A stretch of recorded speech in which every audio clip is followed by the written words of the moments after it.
It was a quiet Thursday evening at Farm Shop, tucked into a breezy corner of Brentwood Country Mart in Los Angeles. Locals loved it for the warm lighting, the smell of fresh bread, and the lack of paparazzi.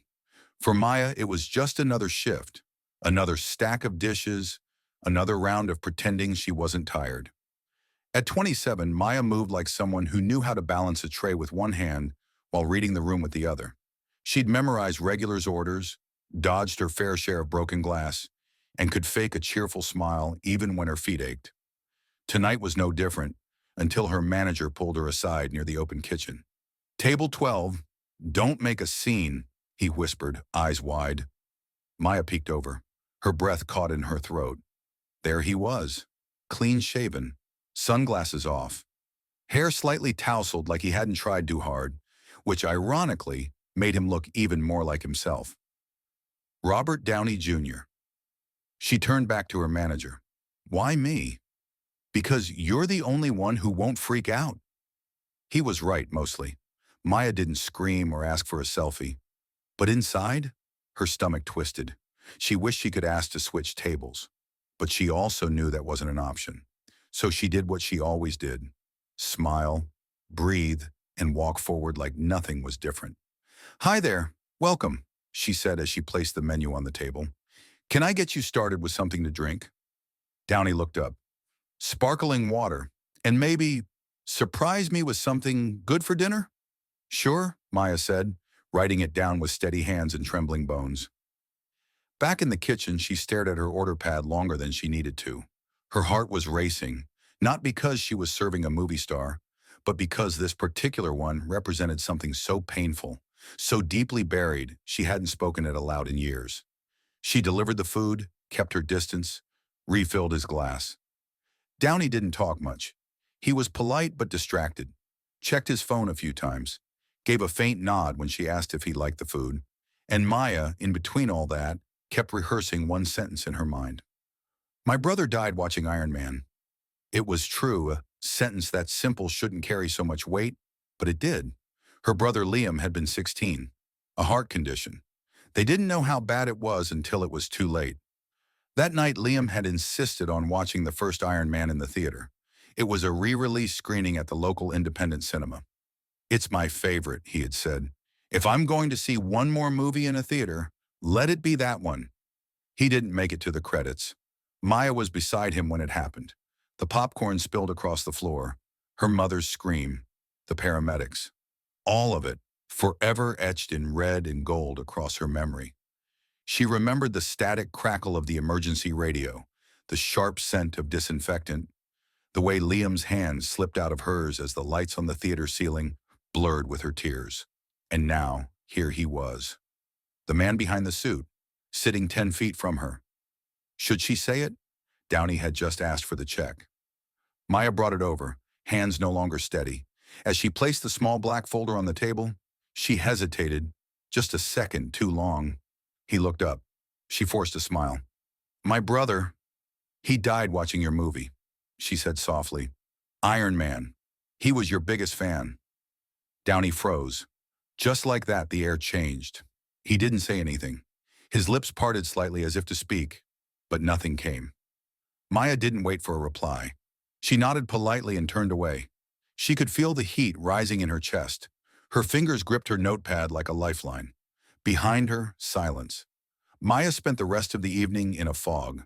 She moved through her tables like a ghost, smiling, nodding, refilling water. But she didn't remember a single conversation. Her mind replayed the moment over and over, his face frozen, the air still and heavy, her own words hanging in the space like an echo no one wanted to claim. He hadn't said anything, not a word. By the time she closed out her last table and clocked out, Farm Shop was nearly empty. The clink of cutlery had died down, and the chatter of customers had faded into the night. She stepped outside, the cool air brushing against her face, and leaned against the wall behind the restaurant. She stared up at the sky, but there were no stars, just the soft glow of Brentwood streetlights and the occasional whoosh of a passing car. Her heart was still racing, though she couldn't decide if it was from shame, sadness, or just the sheer finality of having finally said the thing that lived in her chest for so long. She hadn't told anyone about Liam in years, not even her closest friend at the restaurant, Erica. Erica found her out back moments later, holding 2 paper cups. "Chamomile," she said, handing one to Maya. "You looked like you needed something." Maya accepted the cup, its warmth seeping into her fingers. "He didn't say anything," Maya murmured. Erica didn't ask who he was. She already knew. Everyone inside had felt it. The shift in the room, the silence that had settled like dust on old furniture. "Maybe he didn't know what to say," Erica offered. Maya nodded slowly. "Maybe I didn't want an answer. Maybe I just wanted him to know." They stood there for a few minutes, sipping tea and watching nothing. Then Maya remembered. The check. She'd been so caught up in what she said, she'd never looked at it. She reached into her apron pocket and pulled out the black folder. Inside was a folded receipt and something else. A note handwritten on thick, cream-colored stationery. She unfolded it with careful fingers. It read, "Please wait 24 hours. I'll be back." Her eyes scanned it again. No signature, but she didn't need one. "He left this?" Maya asked, showing it to Erica. Erica frowned. "He's coming back?" "That's what it says." "You gonna be here?" Maya looked down at the note, then up at the street beyond the alley. Her heart thudded with something she hadn't felt in years. Anticipation. "Yeah," she said quietly. "I'll be here." The next day dragged on like molasses. Every ding of the front door made her head snap up. Every unfamiliar silhouette made her stomach knot. And yet, hour after hour, there was no sign of him. By the time it was close to closing, she had nearly convinced herself it had just been a kindness.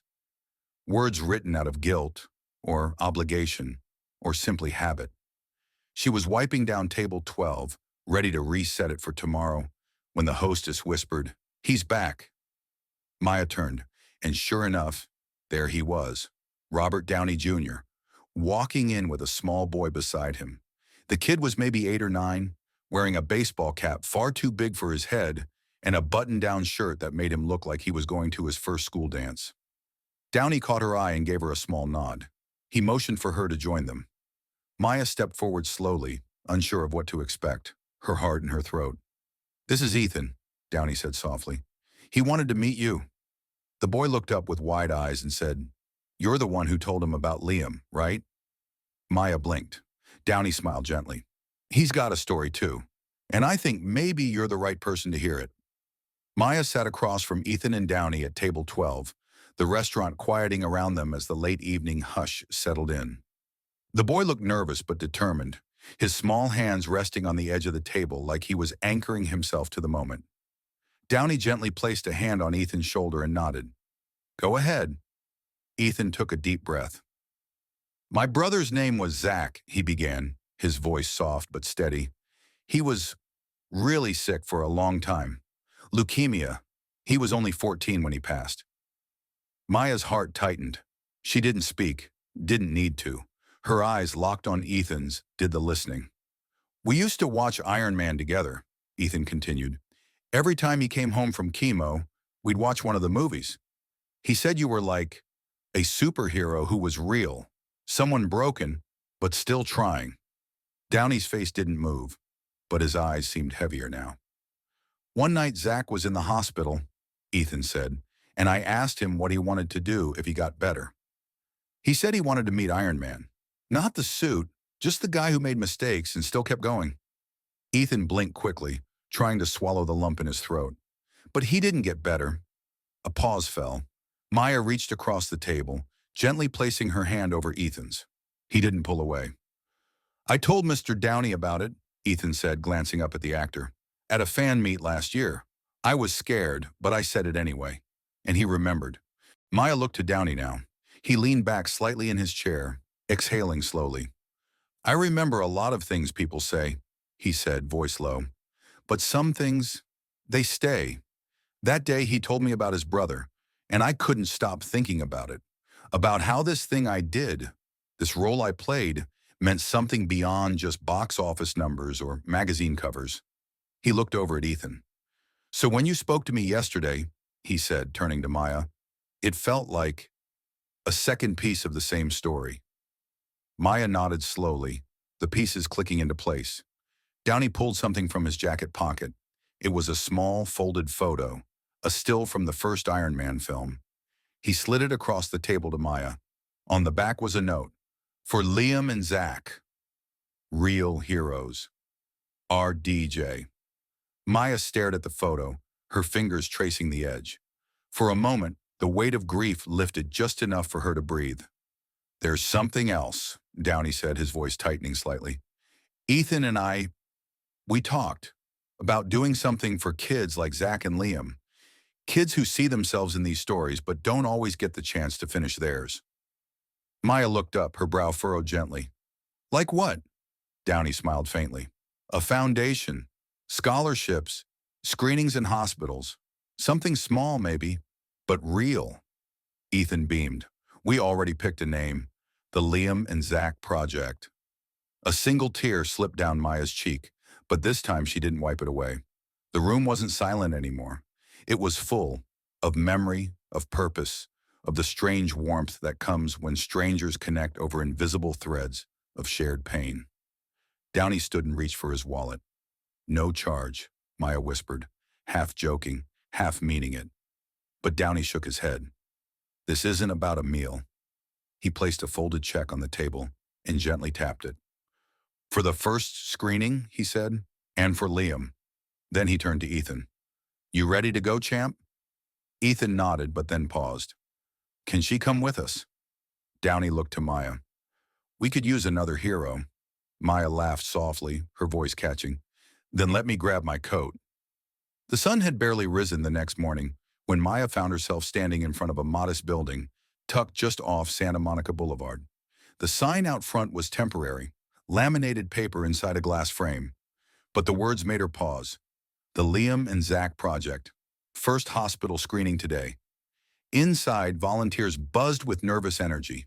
Folding chairs were being arranged in neat rows. A small projector flickered to life. Snack bags and juice boxes were stacked on a table near the back. Maya hadn't slept much, but she felt more awake than she had in months, maybe years.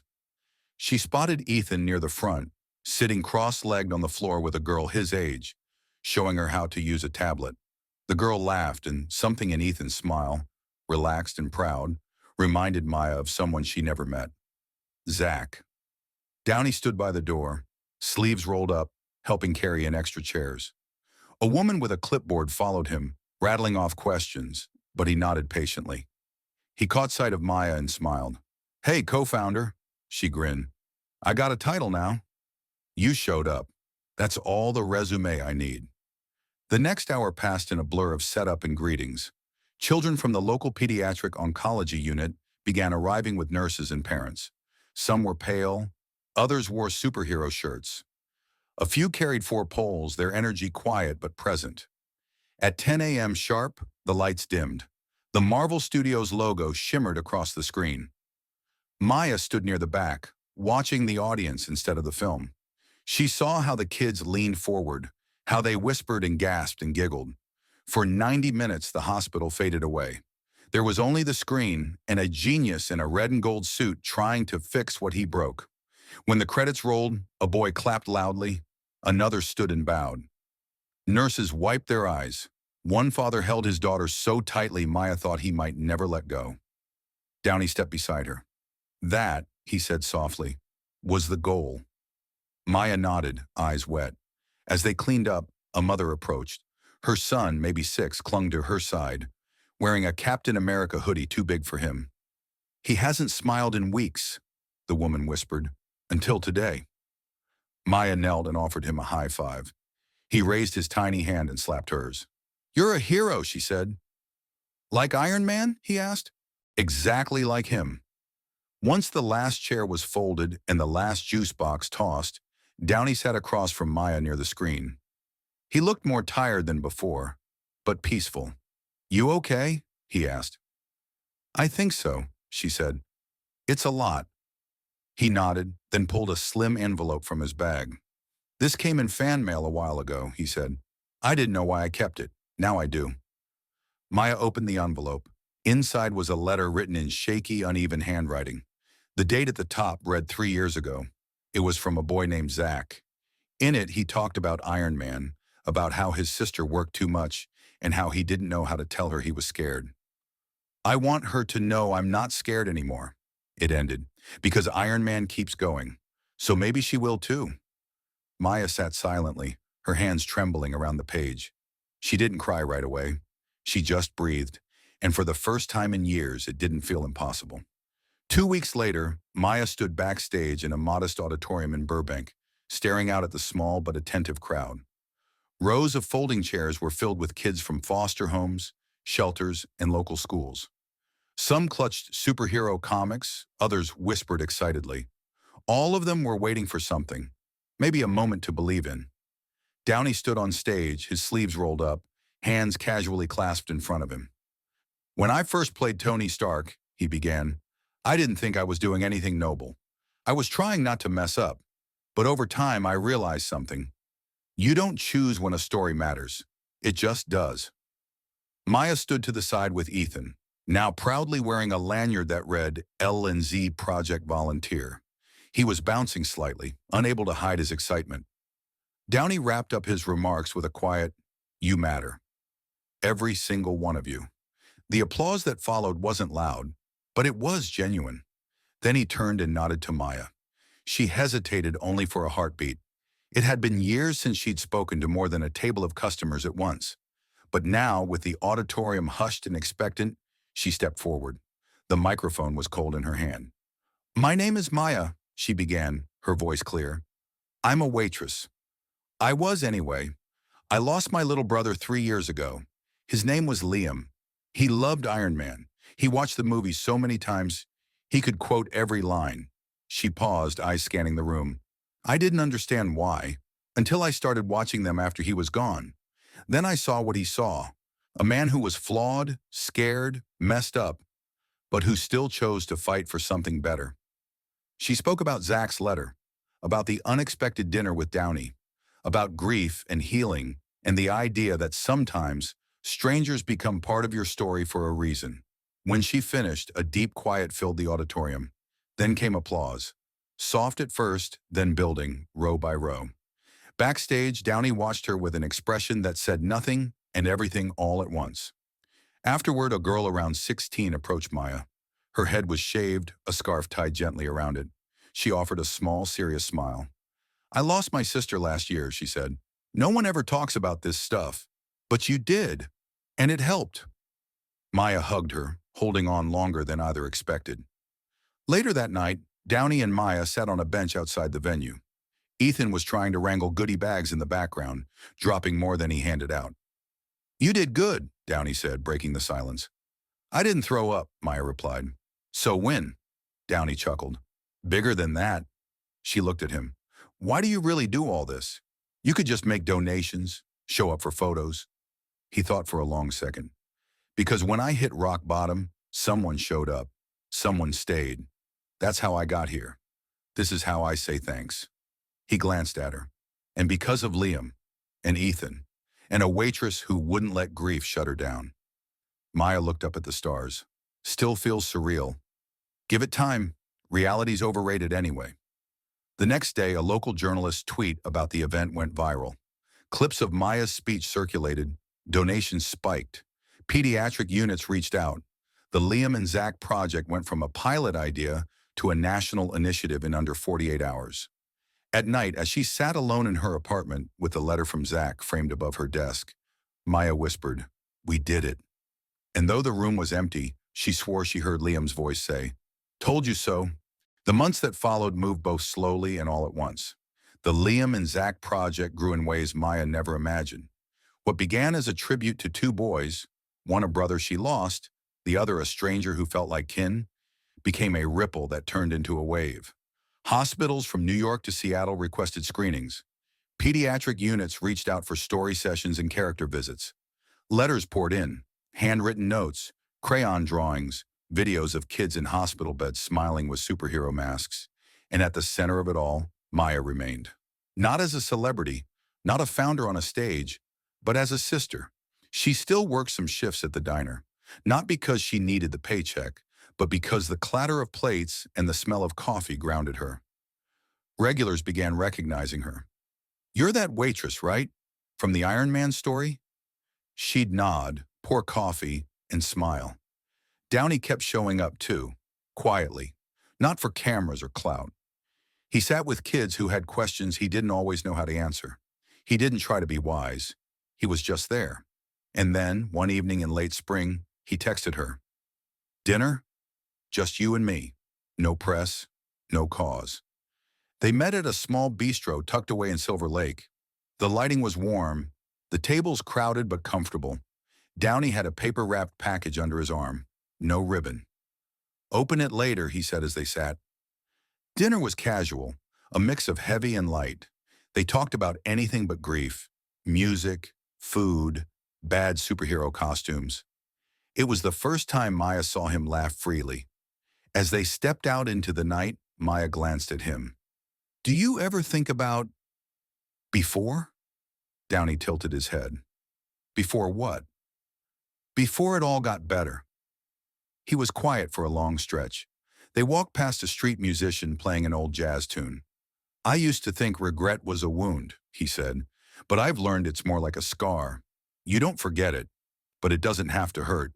He glanced at her. "You helped me see that."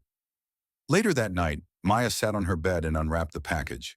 Inside was a framed photograph. It was a candid shot from their very first screening. Maya and Ethan setting up chairs. Downey off to the side, talking with a nurse. In the center, a boy Maya didn't recognize. Bald, beaming, clapping in mid-laugh. Taped to the back of the frame was a note in Downey's handwriting.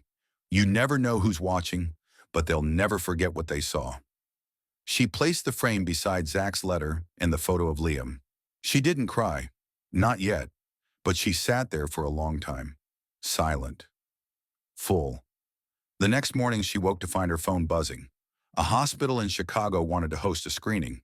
A teacher in Detroit asked if Maya could send a video message to her class. A nurse from Vancouver had translated her speech into French. The world hadn't changed overnight, but something had shifted. And across the country, in a different hospital room, a child watched Iron Man fly across the sky, their eyes wide, their breath caught. Because to them, it wasn't just a movie. It was proof that broken things could still protect, that people who fell could still rise.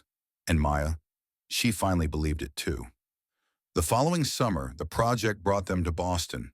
A brand new pediatric wing had just opened at one of the city's most respected hospitals. They invited the Liam and Zach project to host a full-day event. Screenings, workshops, superhero meet and greets, and a panel on storytelling and healing.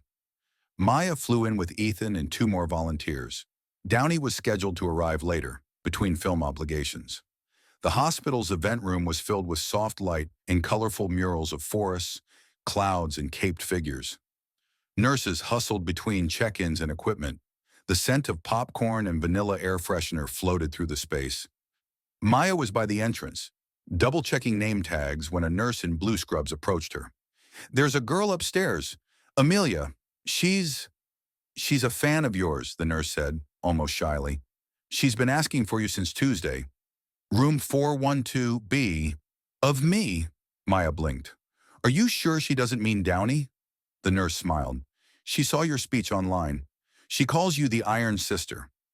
That name alone hit her like a jolt. She made her way to the 4th floor. The hallway was quiet, filled with soft, beeping monitors and drawings taped to walls. Maya stepped into the room. Amelia sat propped up in bed, frail, maybe 8 years old, with a pale scarf tied around her head and wide, knowing eyes. "You're Maya," she said without hesitation. "I am," Maya replied, walking in.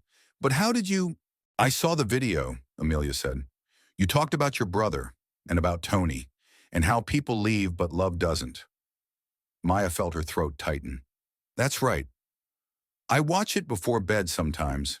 It helps."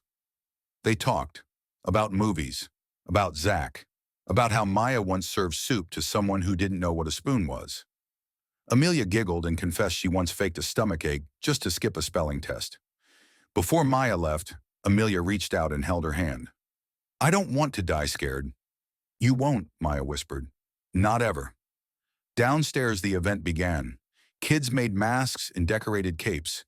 Ethan helped a toddler glue glitter stars to cardboard shields. Maya hosted a storytelling circle where children shared dreams of becoming astronauts, chefs, and comic book writers. Then Downey arrived. No spotlight, no announcement. Just him in jeans and a hoodie, slipping in through a side door.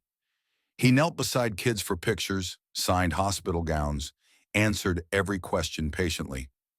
One boy asked, "What happens when Iron Man dies?" The room quieted. Downey looked at him gently. Then someone else puts on the suit, because Iron Man wasn't just a man, it was a choice. And anyone brave enough to care can make that choice. Later, the hospital director pulled Maya aside. "You know what you're doing, right?" he asked. She looked puzzled. "You're not just giving these kids entertainment. You're giving them belief in people, in something good." That evening, back at the hotel, Maya sat with Ethan watching cartoons, but her thoughts were upstairs. She texted Downey, "Amelia's room, tomorrow morning." "Please?" He replied with a single word, "Always." At dawn they returned.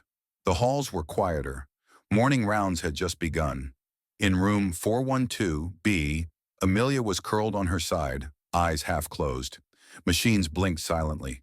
A nurse gave them a small nod and slipped out. Downey pulled up a chair. Maya sat on the edge of the bed. "Hey, Iron Man," Amelia whispered, barely audible. "Will you stay till I sleep?" Downey reached for her hand. "Yeah, kiddo, we'll stay." And they did. The sun rose, the city moved, phones buzzed, schedules ticked forward. But in that room, time didn't matter. What mattered was presence. What mattered was that a child who feared the dark fell asleep surrounded by light. And somewhere in that silence, grief became grace. 6 months passed. Winter laid its hush over Boston, cloaking the streets in shades of silver and gray. Rooftops wore snow like old coats, and breath curled into the cold like smoke. The Liam and Zach project had blossomed into something few could have predicted. What began as tribute and ache had turned into a national network.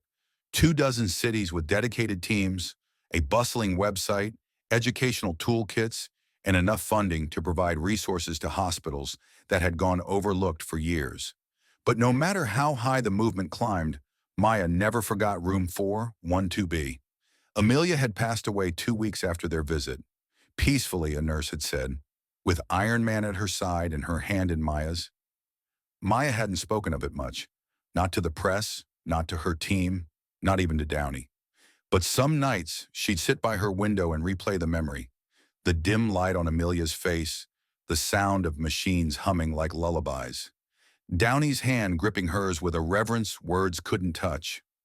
One night in March, Downey invited Maya and Ethan to a private screening in LA. A small indie theater nestled off Melrose. No red carpet, no buzz, just a dozen people, most of them volunteers, sitting in plush old seats that smelled faintly of popcorn and dust. They watched the original Iron Man. The credits rolled. The screen went dark. Then white words faded into view. "In memory of those we've lost, in the light they leave behind." What followed was a montage.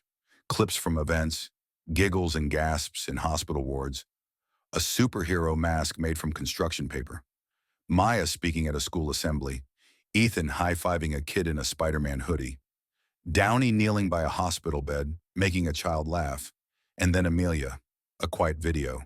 No sound, just her in bed, eyes closed, smiling. The room sat in stillness. When the lights rose, Maya was crying. Downey didn't speak. He just passed her a tissue and placed a hand on her shoulder. Later that week, Maya found a small package at her door. No sender, no note. Inside a pendant, a silver arc reactor, no bigger than a coin, etched across the center, proof that hope has a heart. She wore it for the first time a month later when she gave a talk at a university conference titled Grief, Storytelling, and Legacy. The room was large, full of students and faculty. Maya stood beneath soft lights, pendant glowing against her collarbone. She told them about Zach, about Liam, about the waitress who served soup and the man behind Iron Man who once carried shame like armor. She didn't cry. She didn't need to. At the end, a student stood and asked, "How do you move forward when the people you love are behind you?" Maya looked around the room, then said softly, "You bring them with you, in the stories, in the work, in the way you love others. A pause, then applause. Not roaring, but rhythmic, sure, like a heartbeat. And outside, as the auditorium emptied, the sun pushed through days of rain, falling in golden sheets over the quad. A warm wind swept across the grass. And for a brief, eternal moment, Maya closed her eyes and simply stood there. Not in mourning, but in memory and in meaning. Because love, once real, never really leaves. It only changes form. Don't forget to drop a like and let us know where you're watching from. Subscribe and stay tuned.